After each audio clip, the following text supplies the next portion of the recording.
Hi, I'm Devang Shah. I'm here to present to you the monthly fixed income outlook.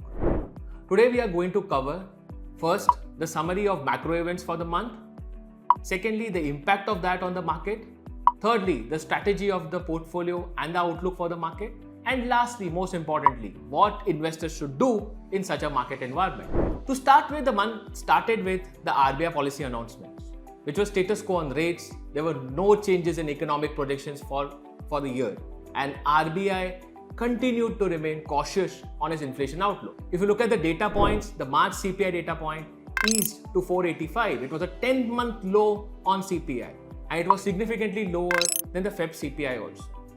Core CPI eases to 3.3. If you look across at data points in US CPI came in at 3.5% in March. It was up 0.3% from February. Again, monthly inflation came higher, slightly above expectation. Other US macro releases like retail sales, employment data, all came a bit stronger than expected. Come back to India again and you look at the banking liquidity scenario. The banking liquidity scenario remained close to neutral, and overnight rates for most part of April were closer to the repo rate of 6.5%. Commodities saw a significant uptick in prices, specifically crude and precious metals, due to the rising geopolitical risk. The impact of all this on our markets, the stronger than expected US data and the rising geopolitical uncertainties led to a sharp rise in US Treasury yields, both short and long term. We actually saw a 40 bips rise in yields for the month, which led to rise in bond market yields in India too. We saw a 10 to 15 basis up movement for long government corporate bonds and even the swap markets. Both US and Indian markets now don't price in any rate cuts for the next 12 months. And we need to look at it from a perspective where at the beginning of the year, they were pricing in 5 to 6 rate cuts. And now they're pricing in nil. US markets are pricing in less than 1, and Indian markets are not pricing in any rate cuts for the next 12 months. It is important to assess that there has also been a shift in operative rate from 675 to 6.5.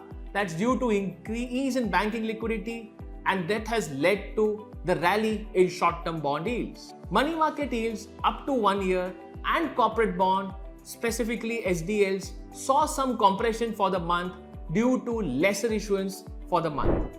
The strategy which we adopted for the portfolios and the outlook for the market, in lieu of these rising geopolitical risks, the run-up in crude prices, stronger US data, we believe that fundamental macros have taken a backseat in the near term. And central banks across, including RBI, would not be in a hurry to cut rates. The core view continues to remain constructive on rates, and that's due to the positive demand-supply dynamics, specifically for Indian IJBs, and due to inclusion of our bonds in JP Morgan Bloomberg indices. Our core portfolio strategy continues to remain long, but we have remained cautious and maintained some higher allocations to corporate bonds and SDLs due to lower issuance and perceived change in RBI liquidity stance. What should investors do at this point of time? I repeat, investors may use the rise in yields to build in both duration across their portfolios and increase their allocation to fixed income. Investors, though, need to be patient as rate cuts would be delayed to the second half of financial year 25. With positive demand supply outlook for bonds, improved liquidity stance of RBI, we continue to advise short to medium term funds with tactical allocation to gilt funds to our clients. However, the investors should consider the risk appetite before investing. Thank you.